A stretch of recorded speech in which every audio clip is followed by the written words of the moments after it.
கர்த்தர் கொடுத்த நாளுக்காக கர்த்தரை நான் நன்றியோடு துதிக்கிறேன், ஸ்தோத்தரிக்கிறேன். இன்றைக்கி நாம் அடிமைத்தனத்தை பற்றி தான், அடிமைத்தனத்திலேருந்து நம்மளை விடுதலை எப்படி செஞ்சாருங்கிற ஒரு தலைப்பை வச்சு நம்ம வேதத்தை படிக்கலாம். அடிமைத்தனங்கும்போது நமக்கு தெரியும், நம்ம அடிமைத்தனங்கும்போது ஏதோ ஒரு காரியத்தில் நம்ம அடிமையாக இருப்போம். ஒரு தேவையில்லாத காரியத்தில் அடிமையாக இருக்கிறது அடிமை தான். ஆனால் அடிமைத்தனங்கும்போதே பார்த்திங்கன்னா நிறைய காரியங்கள் நடக்கிறது பிசாசு கொண்டு வருகிறதுனால தான் வருது. அதை ஆண்டவர் ஜெயிச்சதுனால சிலுவை மரணத்தின் மூலமாக தான் நமக்கு அந்த அடிமைத்தனத்திலிருந்து விடுதலைங்கிறது தான் வேதம் சொல்கிறது தான் நம்ம தியானிக்க போகிறோம். அடிமைத்தனத்தில் மற்ற எல்லாம் நிறைய காரியங்கள் இருந்தாலும் நம்ம வேத வசனத்தின்படி ஆண்டவர் என்ன எழுதி இருக்கிறாரோ அதை நம்ம தியானிப்போம். அதில் நீங்கள் அடிமைத்தனனாலே யாத்திராகமத்தை தான் நம்ம படிக்கணும். முதல்ல இஸ்ரேல் மக்கள் எப்படி இருந்தாங்கன்னு சொல்லி அதை தியானிக்கும் பொழுது ஆண்டவர் நம்மளையும் விடுதலை செய்ய வல்லமை உள்ளவராக இருக்கார். அதை தியானிப்போம். ஆண்டவர் பெரிய காரியங்கள் செய்வார். ஜெயிப்போம். நல்ல தகப்பனே நமக்கு நன்றி செலுத்துகிற சுவாமி, நாங்கள் அடிமைத்தனத்தில் இருந்த பொழுது எங்களை விடுதலை செய்து சிலுவையின் மரணத்தின் மூலமாக எங்களுக்கு விடுதலை தந்தது மாத்திரமல்ல, எங்களை உயிர்ப்பித்து எங்களுக்கு உங்களுடைய பரிசுத்த பிள்ளையாக எங்களை மாற்றினீங்களே சுவாமி, அக்கா நன்றி செலுத்துகிறோம். அந்த வாழ்க்கையில் நாங்கள் கடைசி வரை நிலைநிற்க எங்களுக்கு கிருபை பாராட்டணுமா ஜெபிக்கிறோம் சுவாமி. அந்த கிருபையை நாங்கள் இலவசமாய் பெற்றதை இலவசமாய் ஆண்டவருக்கு மற்றவர்களுக்கு கொடுக்குற பிள்ளைகளாய் நாங்கள் காணப்பட எங்களுக்கு நீங்கள் கிருபை தரவணுமா ஜெபிக்கிறோம். மனம் திரும்புதலின் ஆவியானவரை எங்களுக்கு தந்து ஆண்டவரே ஒவ்வொருவரும் மனம் திரும்பி உம்மிடத்திலே வரத்தக்கதான கிருபை இந்த வசனத்தின் மூலமாக நாங்கள் படிக்கும்பொழுது எங்களோடு பேச வேண்டுமாய், ஒவ்வொரு பிள்ளைகளோடும் கூட நீங்கள் பேச வேண்டுமாய் நான் ஜெபிக்கிற சுவாமி. இடையூறு செய்கிற சத்துருவின் எல்லா திட்டங்களுக்கும் எங்களை விலக்கி காத்து ஆண்டவரே, வசனங்களை தியானிக்கும் பொழுது ஆண்டவரே நீங்கள் எங்களோடு பேசுகிறதை நாங்கள் உணர்ந்து கொண்டு அதை மற்றவர்களும் உணரத்தக்கதாக எங்களுடைய வாழ்க்கையை நாங்கள் காணப்பட எங்களை நீ பலப்படுத்த பயன்படுத்த நோக்கி பார்க்கிறோம். நீங்கள் எப்படி செய்து வழிநடத்த போறதுக்காக நன்றி செலுத்துகிறேன். துதிக்கான மகிமை எல்லாம் உமக்கே செலுத்துகிறேன். இயேசு ரட்சகன் நாம் தெரிஞ்சவங்க நல்ல பிதாவே, ஆமென். ஒரு பாடல் பாடி வசனத்துக்குள்ள கடந்து சொல்லுவோம்.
அடிமை நான் ஆண்டவரே, என்னை ஆட்கொள்ளும் என் தெய்வமே.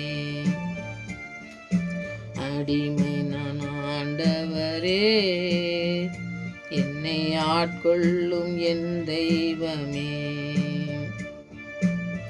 ஏன் தெய்வமே, அடிமை நான் ஆட்கொள்ளும் என் தெய்வமே.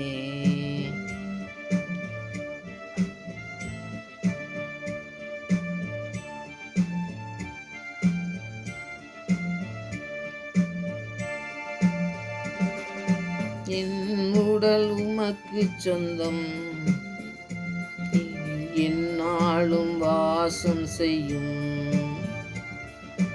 என் உடல் உமக்கு சொந்தம், இதில் எந்நாளும் வாசம் செய்யும்.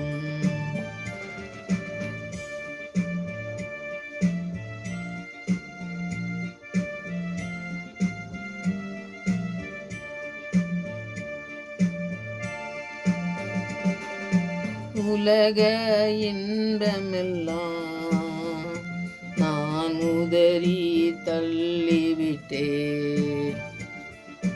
உலக இன்பமெல்லாம் நான் உதறி தள்ளிவிட்டேன்.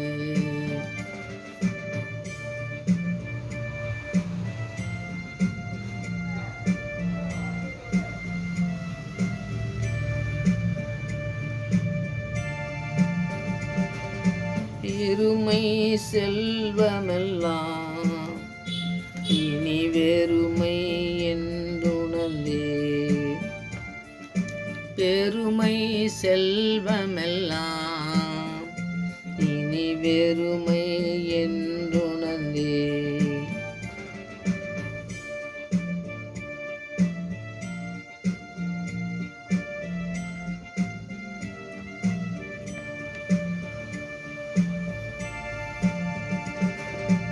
வாழ்வது நானல்ல, இயேசுவே வாழ்கின்றீர். அது நானல்ல, என்னில் இயேசுவே வாழ்கின்றீர். அடிமை நான் ஆண்டவரே, என்னை ஆட்கொள்ளும் என் தெய்வமே. அடிமை நான் ஆண்டவரே, என்னை ஆட்கொள்ளும் என் தெய்வமே. தெய்வமே, அடிமை நான் ஆட்கொள்ளும் என் தெய்வமே.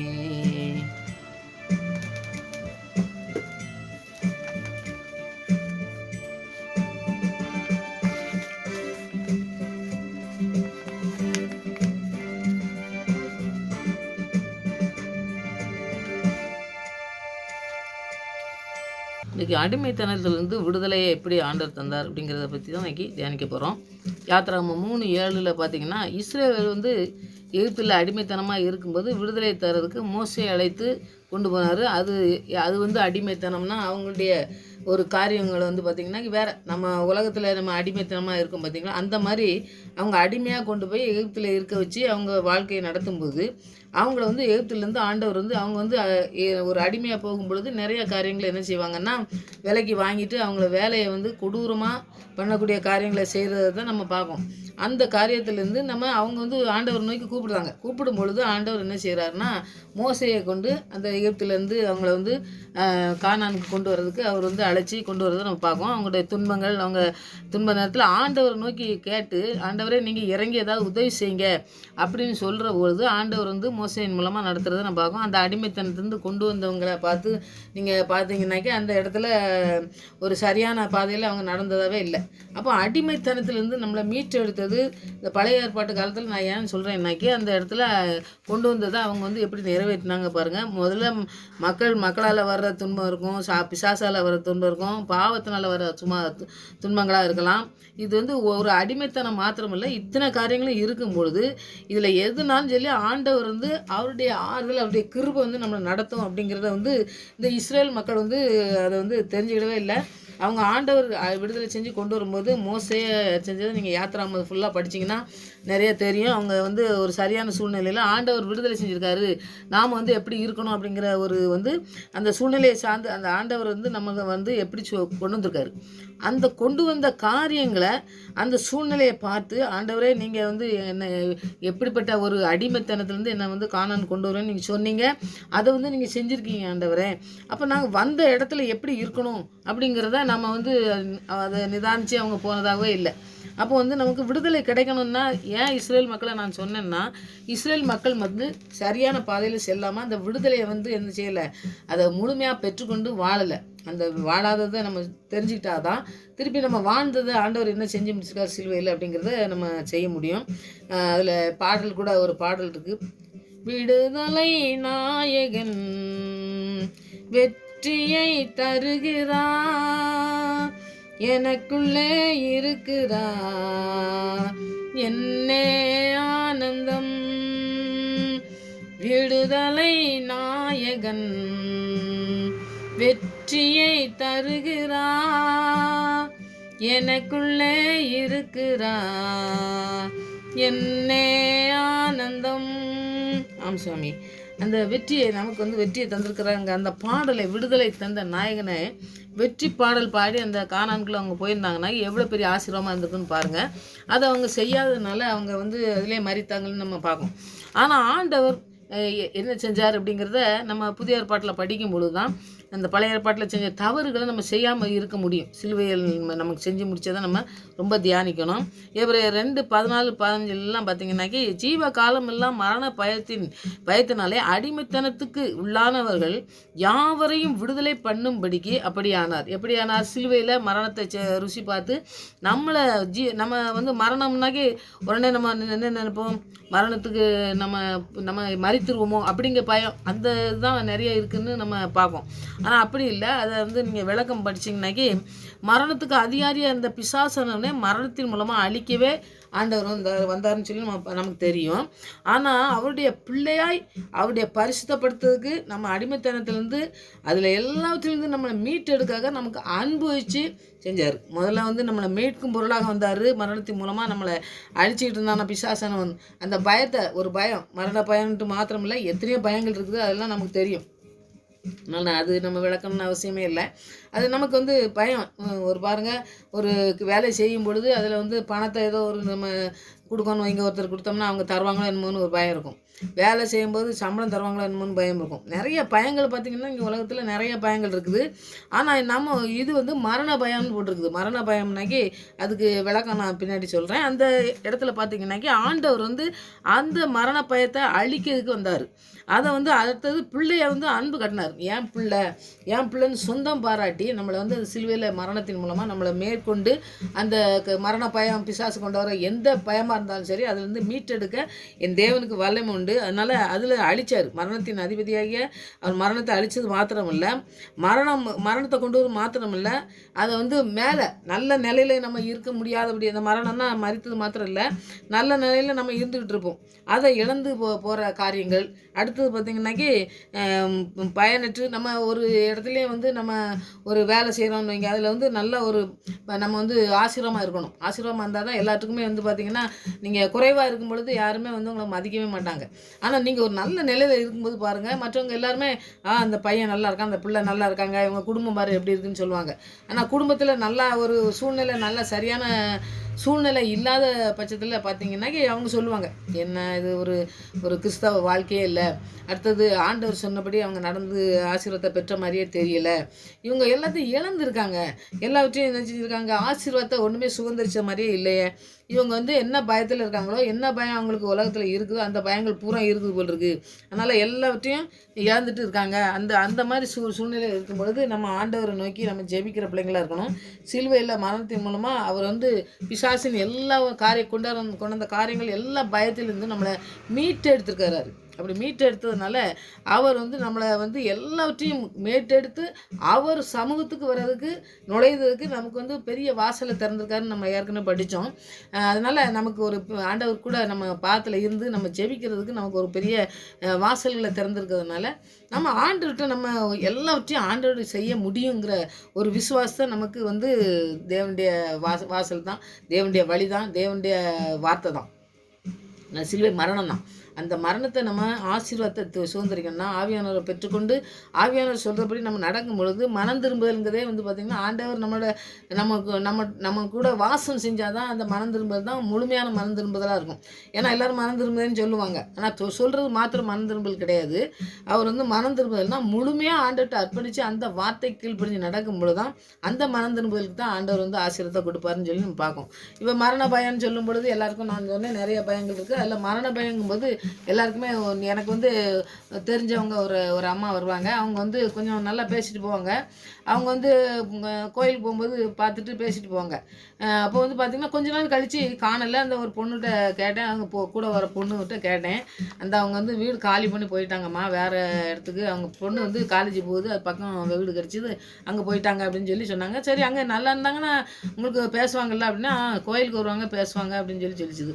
அப்புறம் கொஞ்ச நாள் கழித்து பார்த்திங்கன்னாக்கி அவங்க அந்த பொண்ணுகிட்ட கேட்டோம்னாக்கி அவங்க இறந்து போயிட்டாங்கம்மா அப்படின்னு. ஏன் என்னம்னா அவங்களுக்கு சுகர் இருந்ததுனால எல்லாம் போய் பார்த்துருக்காங்க ஆஸ்பத்திரியில். அவங்க என்ன தெரியுமா, அந்த விரல என்னமோ அந்த சுகர் இருந்தால் எடுப்பேன் அந்த மாதிரி பேசிகிட்டு இருந்ததை இந்த அம்மா ஏதோ ரூமில் இருந்துட்டு அவங்க வீட்டுக்கார்ட்ட அந்த பொண்ணுகிட்ட பேசிகிட்டு இருக்கும்போது டாக்டர் இந்த அம்மா எப்படியோ கேட்டுட்டாங்க. கேட்டோன்னே அவங்க கொஞ்சம் இந்த சுபாவம் பார்த்திங்கன்னாக்கி கொஞ்சம் பயந்த சுபாவமாக தான் பேசுவாங்க, எனக்கே தெரியும். அப்போ அவங்க இப்போ அப்படி சொன்ன உடனே அவங்க ஐயோ நம்ம கால் எடுத்துருவாங்க பொழுது, ஏதோ விரல் ஏதோ சொல்லியிருக்காங்க, அதை செய்யணுமா செய்யண்டாமாங்கிறத யோசனை பண்ணிக்கிடுவோன்னு தான் அவர் பேசியிருக்காரு. அது அவங்க முழுமையாக கேட்காம அவங்க வந்து போய் பார்த்திங்கன்னா அதிலே வந்து ஒரு அதிர்ச்சி மாதிரி வந்து ஹார்ட் அட்டாக் மாதிரி வந்திருக்குது. மரித்து போனாங்கம்மா, நல்லா தான் இருந்தாங்க, எல்லாம் ஆஸ்பத்திரிலாம் பார்த்துட்டு எல்லாம் செஞ்சுட்டு இருந்தாங்க, அதுக்குள்ளே இந்த மாதிரி மரித்துட்டாங்க அப்படின்னு சொல்லி அந்த பொண்ணு சொல்லிது. அப்போ மரண பயங்கிறது வந்து பாருங்கள், ஒருத்தர் சொன்ன உடனே பயம். ஆனால் சிலர் பார்த்திங்கன்னா பெரிய நோய் வந்தாலும் சரி, ஆண்டவர் என்ன எதுக்கு வச்சுருக்காரோ அந்த அழைப்பை நான் முடிச்சுட்டு தான் போவேன் அப்படின்னு சொல்லி தைரியமாக இருப்பாங்க பார்த்தீங்களா. அப்படி இருக்கிறவங்கள பார்த்திங்கனாக்கி அவங்க 100 வயசு கூட இருக்கிறதுக்கு வாய்ப்புகள் இருக்குது. ஊழியக்காரெலாம் ஒரு அம்மாலாம் இப்போ தான் இறந்தாங்க, 91 93 அந்த மாதிரி தான் மரித்தாங்கன்னு சொல்லி நம்ம பார்க்கலாம். அவங்களுக்குலாம் நோய் பயங்கரமான நோய் இருக்குது, நீ அவ்வளோதான் அப்படின்னு சொல்லி டாக்டர் சொன்ன பிறகும் கூட ஆண்டவர்கிட்ட விசுவாசித்து ஆண்டவருடைய சிலுவை மரணத்தை அவங்க தியானித்ததுனால அவங்களுக்கு வந்து பாருங்கள் 93 வயசு வரைக்கும் இருந்திருக்காங்க. 40 வயசுலேயே மரித்து போகிறேன்னு சொன்ன ஆள் 93 வயசு வரைக்கும் 91 வயசு வரைக்கும் இருக்கணும்னாக்கி இப்போ ஆண்டவருடைய கிருபை தான். அப்போ அந்த பயம்தான் மெயினாக மனுஷனை எல்லாத்தையும் அந்த பயத்தின் கொண்டாதே பிசாசானவன், அந்த பயத்திலேருந்து நம்மளை மீட்டெடுக்க ஆண்டவர் வந்தார்னு சொல்லி பார்க்கலாம். அப்புறம் வந்து பார்த்திங்கன்னா யோபு நீங்கள் படித்து பார்க்கலாம். இந்த மரணத்தைன்னு சொன்னோன்னே யோபு 2:6 படித்து பார்த்தீங்கன்னாக்கி மரணத்தை கொண்டு வரதை நீங்கள் பார்க்கலாம். எல்லாத்தையும் அழிச்சிருவான் பிசாசனன், கேட்பான் நீங்கள் வேலையை அடிச்சிருக்கணும் எல்லாத்தையும் எடுத்துருங்க, அப்போ என்ன செய்தான்னு பார்ப்போம்னு சொல்லுவாங்க பார்த்தீங்களா. அப்போ அந்த வசனத்தில் நீங்கள் படித்து பார்த்தீங்கன்னா ஆண்டவருக்கு அவர் சொல்லுவார் எல்லாத்தையும் எடுத்துக்க, அவருடைய உயிர் மட்டும் ஏங்க இல்லை அப்படிம்பாரு. அப்போ மனைவியும் அவங்களும் திருப்பி அந்த ஆசீர்வாதத்தை பெற்றுக்கொள்வதுக்கு ஆண்டவர் செய்கிறத நீங்கள் பார்க்கலாம். அப்போது இடையில வந்து ரொம்ப பிசாசு கொண்டு வந்த நோய்கள் பிரச்சனைகள் அவர் கஷ்டப்பட்டாருன்னு படிக்கலாம். யோபு வந்து யாருமே படிக்கிறதுக்கு விரும்பவே மாட்டாங்க, அவர் மாதிரி கஷ்டப்படுறதுக்கும் யாரும் விரும்பவே மாட்டாங்க. ஆனால் ஆண்டவருடைய ஆசீர்வாதத்தை பெற்ற ஒரு மனிதனை பற்றி நமக்கு எழுதி தந்திருக்காங்க. அதனால தேவனுடைய அனுமதியின்றி நமக்கு நம்ம ஆண்டவருடைய பிள்ளையாக இருந்தோம்னாக்கி நமக்கு அவன் பிசாசானவன் எதுவுமே கொண்டு வர முடியாது அப்படிங்கிறது தான் முக்கியமானது. அப்போ நமக்கு ஏதோ ஒரு வேதனை ஒரு பிரச்சனை வருதுன்னா அது ஆண்டவர்கிட்ட நம்ம ஜெபிக்கும் பொழுது அதை வந்து மேற்கொள்ளதுக்கு அவருக்கு வல்லமை உண்டு. ஏன்னா மரணத்துக்கும் பாதாளத்துக்கும் உள்ள திறவுகளை உடையவர் அவர்.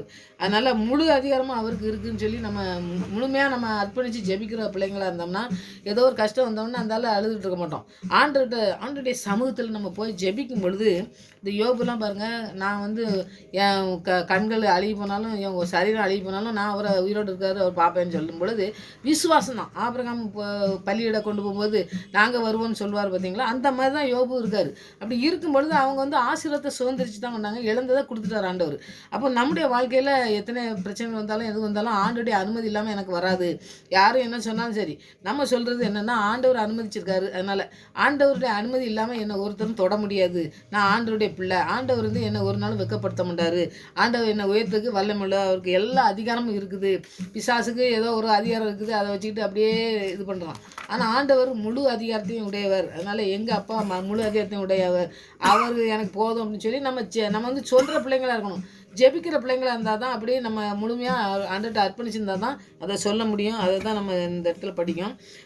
இந்த பயத்தின் அடிமைத்தனத்தில் இதெல்லாம் சிலுவையின் மூலமாக நமக்கு ஆசீர்வாதத்தை பெற்றுக்கொள்ள நமக்கு வந்து இந்த விடுதலை தந்தாருன்னு சொல்லி நம்ம பார்க்கோம்.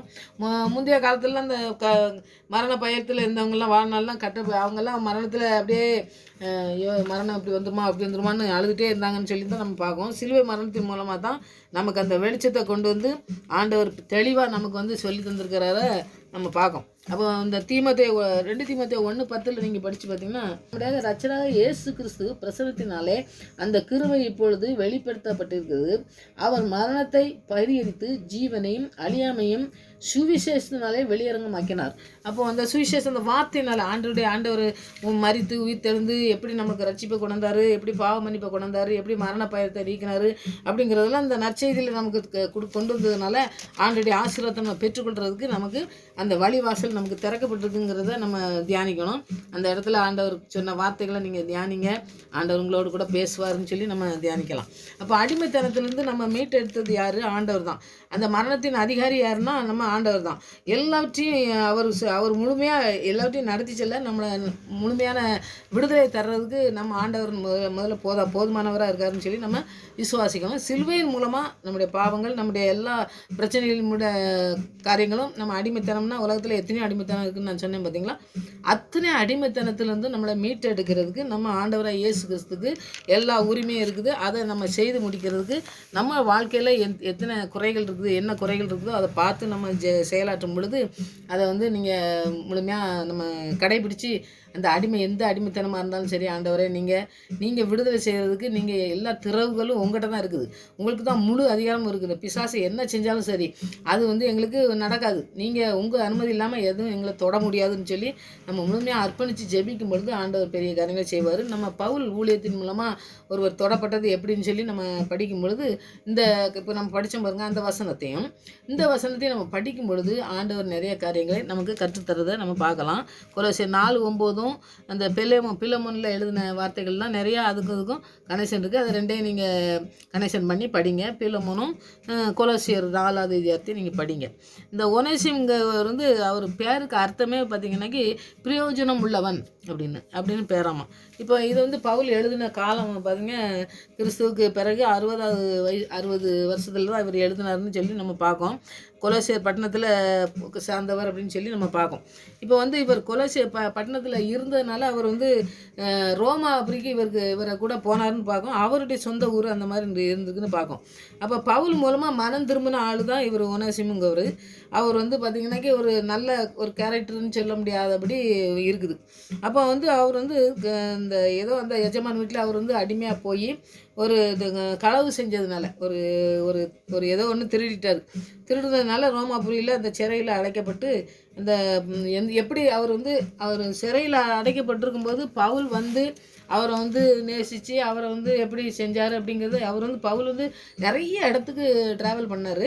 அந்த இடத்துல நிறைய பேரை சந்தித்து நிறைய பேரை ஆண்டவர்களை கொண்டு வந்திருப்பார். எல்லா பேரும் எழுதலை.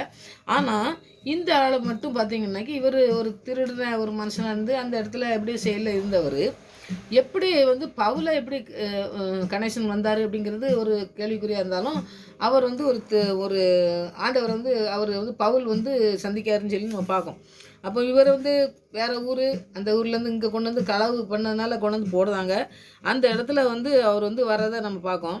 அப்போ ஆண்டவர் அவர் அவர் ஆண்டவருடைய ரட்சிப்பை பற்றி ஆண்டவர் நீ தவறு செஞ்சனாக்கி அதை மன்னிக்கணும், நீ ஆண்டவருடைய கிருபையை பெற்றுக்கொள்ளணும் அப்படின்னு சொல்லி இவர் எப்போ பிரசங்கம் பண்ணும்பொழுது நிறைய பேர் பிரசங்கம் பண்ணி இந்த பிரசங்கத்தை கேட்டு நிறைய பேர் ரட்சிப்புக்குள்ளே கொண்டு வந்ததை நம்ம பார்க்கணும்.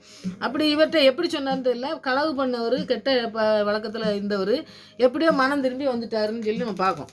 மனம் திரும்பி வந்த பிறகு பார்த்தீங்கன்னாக்கி அந்த சிறைச்சாலையில் அவர் எழுதின பைபிள் வசனம் தான் பிலமோன் 9 அந்த 9வது வசனத்தை நீங்கள் படித்து பார்த்தீங்கன்னாக்கி அவர் சொல்வார். அவர் இந்த பிலமோனுக்கு எழுதுகிறாரு இந்த ஒனேசிமை பற்றி. இந்த பிலமோன் ஆண்டவர் பவுல் மூலமாக தான் அவர் ரட்சிப்பை கொண்டு அவர் நல்லா ஊழியம் பண்ணுறதுக்கெலாம் அவர் கூட துணை செஞ்சாருன்னு நம்ம பார்க்கோம். அவர் கொஞ்சம் நல்ல வசதி உள்ள ஒரு மனுஷன். இவருக்கு செஞ்சதுனால இவருக்கு ரொம்ப மரியாதை கொடுக்குற ஒரு மனுஷனாக இருந்ததுனால இந்த ஒனேசிமுக்கு அவர் சொல்லி லெட்டர் எழுதி கொடுக்காரு, நீ போ அப்படின்னு சொல்லி. நீ மனம் திரும்பிட்ட, நீ எல்லாம் பண்ணிட்டனாலும் நீ அங்கே திருடிட்டு வந்திருக்க அவங்க அந்த எஜமான் வீட்டில். அவர் வீட்டில் போய் நீ அந்த மன்னிப்பை பெற்றுக்கொண்டு நீ ஊழியம் பண்ணணும், அப்போ தான் நல்லது அப்படின்னு சொல்லி அவர் சொல்லும்போது கேட்டு இவங்க 2 பேரும் பேசிட்டு போகிறாங்க. அப்போ லெட்டர் எழுதி கொடுக்குறது தான் நம்ம பார்க்கோம். 9 செய்யத்தக்க உமக்கு கட்டளையிடும்படிக்கு கிறிஸ்துவின் நான் எந்த துணிச்சலும் இல்லாத இருந்தாலும் நான் அப்படி செய்யாமல் அன்பு நிமித்தம் மன்றாடுகிறேன்னு சொல்லி இவர்கிட்ட சொல்லுவார். அந்த வயது எனக்கு நிறைய ஆகிட்டு அப்படின்னு முன்னாடிலாம் நீங்கள் படிச்சு அது ஒரே அதிகாரம் தானே, நீங்கள் ஃபுல்லாக படிங்க. அப்புறம் 10வது வசனத்தில் பார்த்தீங்கன்னா, முன்னே அவன் உமக்கு பிரயோஜனம் இல்லாதவனா இருந்தால் இப்பொழுது உமக்கும் எனக்கும் பிரயோஜனமாக இருக்கும். அப்போ ஒருத்தன் மன்னிக்கும் பொழுது ஒரு பிரயோஜனமற்றவன் களவு பண்ணிட்டு வந்தவன் அப்படின்னு சொல்லும் பொழுது இந்த களவு பண்ணவனை மன்னிச்சிருங்கன்னு சொல்லி மட்டும் சொல்லலை. நம்முடைய வாழ்க்கையில் நிறைய அந்த பவுல் எழுதுனதை வச்சு நம்ம தியானிக்கணும். அப்புறம் சொல்கிறாரு பாருங்கள், உமக்கு பிரயோஜனம் இல்லாமல் களவான்ட்டு போயிட்டான், ஆனால் இப்பொழுது உமக்கும் எனக்கும் பிரயோஜனம் உள்ளவன், உமக்கும் பிரயோஜனமாக இருப்பான், ஏதோ வேலை செய்யணுன்னாக்கி உண்மையாக இருப்பான், எனக்கும் உண்மையாக இருப்பான் அப்படின்னு சொல்லி அவர் சொல்கிறத பார்க்கலாம். 11வது வசனம் 19வது வசனத்தை நீங்கள் எடுத்து பார்த்தீங்கன்னாக்கி நீங்கள் எல்லாம் படிங்க. முன்னாடி பவுலாகிய நான் இதை என் சொந்த கையால் எழுதினேன், நான் அதை செலுத்தி தீர்ப்பேன், நீர் உண்மைதானே எனக்கு கடனாக செலுத்த வேண்டும் என்று நான் உமக்கு சொல்ல வேண்டியதில்லையே. அதனால் நீங்கள் என்ன செய்தாங்க, இவன் என்னதான் கடன் வாங்கியிருந்தாலோ இவன் ஏதாவது உங்கள்கிட்ட கடன் இருந்தாலும் அதெல்லாம் என்னுடைய கடனில் நான் எழுதிருங்க, நான் கணக்கு வச்சுட்டு அதை நான் உங்களுக்கு தந்துடுறேன்னு சொல்கிறார். இவர் என் கையால் சம்பாதிச்சு நான் உங்களுக்கு சொந்தத்தில் கையாலே எழுதினேன். ஆனால் நான் நினச்சதேன் இவன் களவாணி அப்படின்னு சொல்லிட்டு நீங்கள் சொன்னாலும் அந்த எந்த பொருளை அவன் உங்கள்கிட்ட எடுத்திருந்தானோ அந்த பொருளுக்கு ஏற்ற இதை மன்னிச்சுங்க, நீங்கள் மன்னிச்சுட்டு அதை அப்படியே விட்டுருங்கன்னு சொல்லலை. நான் அதுக்கு எல்லாம் தந்துடுறேன் உங்களுக்கு, அதனால் அவனை மன்னிச்சிருங்க. நீங்கள் மன்னிச்சு அவனை வந்து என்ன செய்யுங்க, ஒரு அடிமையாக எண்ணாதபடி அவனை வந்து என்ன செய்யுங்க, ஒரு விடுதலை எண்ணப்பட்டவன்னு சொல்லி அவனை வந்து விடுதலை செஞ்சுருங்க. அவன் விடுதலை நோக்கி வரான். அவன் வந்து ஆசீர்வாதத்தை சுதந்திரிக்கிற ஒரு மகனாக மாறணுங்கிறது தான் மனம் திரும்பி அவனை வந்து அவனை சொல்கிறாரு பாருங்க, என் பிள்ளை அப்படிங்காரு. நான் வந்து என்ன செய்தேன், நான் ஜெயிலில் இருக்கும்போது நான் பெற்ற இவர் வந்து என்ன செய்தார், நான் கட்டப்பட்டு இருக்கையில், இவர் வந்து ஜெயிலில் இருக்கும் பொழுது இந்த 10வது வசனம் தான், என்னவெனில் கட்டப்பட்டு இருக்கையில் நான் பெற்ற என் மகனாகிய ஒனேசிமுவுக்கு உம்மை அவருக்காக நான் மன்றாடுறேன், நான் கேட்கேன். அவன் வந்து தப்பு செஞ்சுட்டான், அதனால் நீங்கள் அதுக்கு மன்னிப்பு கொடுத்து அவனை வந்து அனுப்பி விடுங்கன்னு சொல்லி அவர் சொல்கிறத பார்க்கணும். இப்போ பவுல் வந்து மன்னிக்கிறது மாத்திரம் இல்லை, அந்த கடனையும் கொடுத்து அவனை வந்து ஒரு மனிதனாக மாற்றுறாரு. நம்முடைய வாழ்க்கையில் நிறைய காரியங்கள், நிறைய மனுஷங்களாம் வருவாங்க, பிள்ளைங்க வருவாங்க, அவங்களெல்லாம் நம்ம எப்படி நடத்தணும் அப்படிங்கிறதுக்கு இது ஒரு உதாரணம். இது நடத்தி பாருங்கள். அவர் பெரிய ஊழியக்காரர் ஆகி அப்புறம் வந்து பவுலுக்கு பின்னாடி நல்லா ஊழியம் செஞ்சாருன்னு சொல்லி நம்ம பார்க்கோம். அவங்க சரித்திரங்களெல்லாம் நீங்கள் படிங்க. அப்போ பாருங்கள், ஒரு அடிமைத்தனம் அப்படிங்கிறது எவ்வளோ பெரிய கொடூரமானது. அந்த அடிமைத்தனத்திலேருந்து ஒரு மனுஷனை மீட்டெடுத்து அவனை வந்து ஒரு ஊழியக்காரனாக மாற்றி ஆண்டவர் அதுக்காண்டி ஒரு சப்போர்ட் பண்ணி ஒருத்தங்கிட்ட பேசணுங்கும்போது அதெல்லாம் செஞ்சு பவுல் வந்து செய்கிறத நம்ம பார்க்கோம். அடிமைத்தனங்கிறது ஒரு கெட்ட பேரை மட்டும் மாற்றுறது மட்டும் இல்லைங்க, எல்லாவற்றிலும் நமக்கு ஆசீர்வாதத்தை இழந்து போகக்கூடிய ஒரு அடிமைத்தனம். அதனால் எந்த அடிமைத்தனத்தில் இருந்தாலும் நம்ம ஆண்டவராக இயேசு கிறிஸ்து எல்லாவற்றிலிருந்து நம்மளை மீட்டெடுக்க வல்லமுள்ளவர்னு சொல்லி நம்ம இப்படிப்பட்ட மனுஷனை வந்து ஆண்டவர் பவுல் வந்து என்ன செஞ்சிருக்காரு, இந்த சுவிசேஷன் அந்த வார்த்தையின் மூலமாக தான் அவனை வந்து திருத்திருக்காருன்னு பார்க்கும். அந்த வார்த்தை நம்மளை வந்து முழுவதுமாக என்ன செய்யும், விடுதலை செய்யும். அந்த விடுதலையை பெற்றுக்கொள்ள தான் ஆண்டவர் சிலுவையில் மரித்தார், திறவுகோலை உடையவராக இருக்கார். அதனால் எல்லா விதமான காரியங்களிலும் நமக்கு உதவி செய்ய வல்லமை உள்ளவர். மரணம் மாத்திரம் இல்லைங்க, நம்மளை மரண பயத்தில் கொண்டு வர எல்லா காரியத்திலிருந்தும், சின்னதாக இருந்தாலும் பெரிய காரியமாக இருந்தாலும் சரி, எல்லா காரியத்திலிருந்தும் நம்மளை மீட்டெடுக்க வல்லமை உள்ளவர்னு சொல்லி நம்ம விசுவாசத்தோடு ஜெயிப்போம். ஆண்டவர் பெரிய காரியங்களையும் நம்முடைய வாழ்க்கையில செய்வார். பாருங்கள், மனம் திரும்புதல்னா எப்படின்னு சொல்லி நம்ம பார்த்து நம்ம படித்து அதுக்கு பிறகு தான் நம்ம மனம் திரும்புறதுனால ஆசீர்வாதத்தை சுதந்திரிக்க முடியும். அதை பவுல் எழுதியிருக்கிறத நம்ம படிப்போம். ஆண்டவர் பெரிய காரியங்களை செய்வார். இன்றைக்கி அடிமைத்தனம், எந்த அடிமைத்தனத்தில் இருந்தாலும் நம்மளை மீட்டெடுக்க வல்லமை உள்ளவர். இந்த வார்த்தையின் மூலமாக நம்மளை மீட்டெடுக்க வல்லமை உள்ளவர். அதனால் அதை நீங்கள் செய்து நம்ம எந்த அடிமைத்தனத்தில் இருந்தாலும் அதை நம்மளை மீட்டெடுக்க அவர் வல்லமுள்ளவர். சிலுவை மரணத்தின் மூலமாக தான் நம்மளை மீட்டெடுத்திருக்காருங்கிற உண்மையான அந்த சுவிசேஷத்தை நம்ம அறிக்கை செய்து ஆண்டவர் நமக்கு ஆசீர்வாதத்தை வச்சுருக்காரு. அவர் மூலமாக தான் நமக்கு அவரை எல்லாமே நம்மளை ஒருத்தர் தொட முடியாது, அவர் அனுமதியின்றி நம்மளை ஒருத்தர் தொட முடியாதுன்னு சொல்லி இந்த விசுவாசம் மாத்திரம் நமக்கு இருந்ததுன்னா எந்த பயம் வந்தாலும் சரி அதுலேருந்து நம்ம மேற்கொண்டு நம்ம எழுந்து நின்று நம்ம விசுவாசத்தில் பலப்பட்டு ஆண்டுடைய வசனத்தை மற்றவங்களுக்கும் சொல்லணும். நம்முடைய வாழ்க்கையிலையும் அதை கடைபிடிச்சு அதில் உறுதியாக நிற்க நமக்கு பலம் தர இன்றைக்கி ஜெயிப்போம். ஆண்டவர் பெரிய காரியங்கள் செய்வார். ஆமாம், ஜெயிப்போம். வெற்றி கொடி பிடித்திடுவோம், நாம் வீர நடை நடந்திடுவோம். வெற்றி கொடி பிடித்திடுவோம், நாம் வீர நடை நடந்திடுவோம். வெள்ளம் போல சாத்தான் வந்தாலும் ஆவிதமே ஓடி விடிப்பான். வெள்ளம் போல சாத்தான் வந்தாலும் ஆவிதமே கொடி பிடிப்பான்.